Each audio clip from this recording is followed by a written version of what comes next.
ओम नमः शिवाय दोस्तों। वैष्णवी चैनल में आपका स्वागत है। दोस्तों, आज मैं आपको सुनाती हूँ भगवान भोलेनाथ और माता पार्वती के बीच संवाद। एक बार शिवजी माता पार्वती के साथ हरिद्वार घूम रहे थे। तभी पार्वती जी ने देखा कि सहस्त्रों मनुष्य गंगा में नहा नहाकर हर हर कहते चले आ रहे हैं, परंतु प्राय सभी दुखी और पाप से परायण हैं। पार्वती जी ने बड़े आश्चर्य से शिवजी से पूछा कि हे देव, गंगा में इतनी बार स्नान करने पर भी इनके पाप और दुखों का नाश क्यों नहीं हुआ? क्या गंगा में सामर्थ्य नहीं रही? शिवजी ने कहा, प्रिय, गंगा में तो वही सामर्थ्य है, परंतु इन लोगों ने पाप नाशनी गंगा में स्नान ही नहीं किया है, तब इन्हें लाभ कैसे हो? पार्वती जी ने आश्चर्य से कहा कि स्नान कैसे नहीं किया? सभी तो नहा नहा कर आ रहे हैं, अभी तक इनके शरीर भी नहीं सूखे हैं। शिवजी ने कहा, ये केवल जल में डुबकी लगाकर आ रहे हैं। तुम्हें कल इसका रहस्य मैं समझाता हूँ। दूसरे दिन बड़े जोर से बरसात होने लगी। गलियां कीचड़ से भर गई। एक चौड़े रास्ते में एक गहरा गड्ढा था। चारों ओर लपटीला कीचड़ भर रहा था। शिवजी ने लीला से ही वृद्ध रूप धारण कर लिया और दीन विवश की तरह गड्ढे में जाकर ऐसे पड़ गए जैसे कोई मनुष्य चलता चलता गड्ढे में गिर पड़ा हो और निकलने की चेष्टा करने पर भी न निकल पा रहा हो।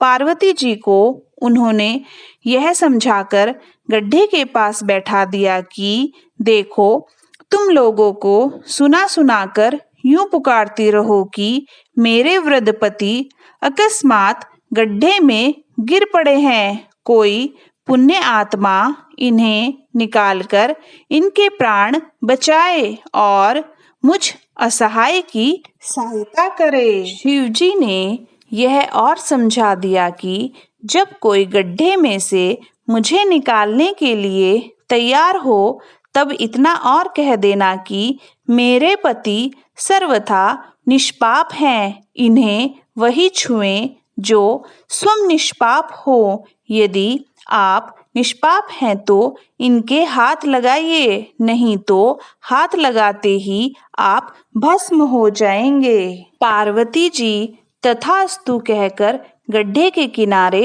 बैठ गई और आने जाने वालों को सुना सुनाकर शिवजी की सिखाई हुई बात कहने लगी। गंगा में नहा नहाकर लोगों के दल आ रहे थे। सुंदर युवती को यूं बैठी देखकर कईयों के मन में पाप आया। कई लोग लज्जा से डरे तो कईयों को कुछ धर्म का भय हुआ। कुछ लोगों ने तो पार्वती जी को यह भी सुना दिया कि मरने दे बुढ़े को, क्यों उसके लिए रोती है। आगे और कुछ दयालु सचरित्र पुरुष थे।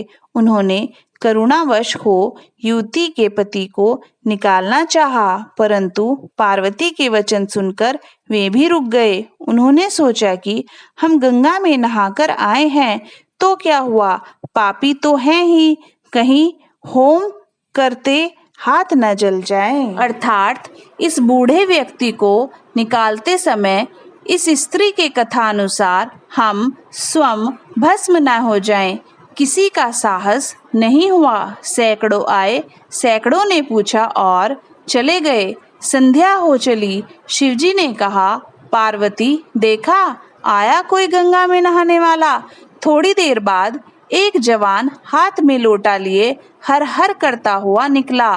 पार्वती ने उसे भी वही बात कही। युवक का हृदय करुणा से भर आया। उसने शिवजी को निकालने की तैयारी की। पार्वती ने रोक कर कहा कि भाई, यदि तुम सर्वथा निष्पाप नहीं हो तो मेरे पति को छूते ही जल जाओगे। उसने उसी समय बिना संकोच के दृढ़ निश्चय के साथ पार्वती से कहा, माता, मेरे निष्पाप होने में तुझे संदेह क्यों होता है? देखती नहीं मैं अभी गंगा नहाकर आया हूँ।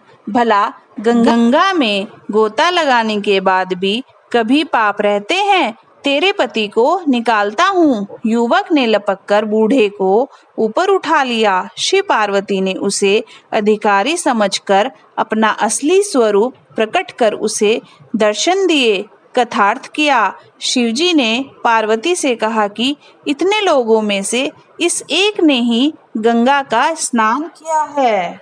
इसी दृष्टांत के अनुसार जो लोग बिना श्रद्धा और विश्वास के केवल दंभ के लिए गंगा स्नान करते हैं, उन्हें वास्तविक फल नहीं मिलता, परंतु इसका यह मतलब नहीं है कि गंगा स्नान व्यर्थ जाता है। विश्वास के साथ किए गए गंगा स्नान का फल जरूर मिलता है। दोस्तों, अगर आपको यह वीडियो अच्छी लगी तो वीडियो को लाइक कीजिए और चैनल को सब्सक्राइब कीजिए। कमेंट बॉक्स में ओम नमः शिवाय लिखिए।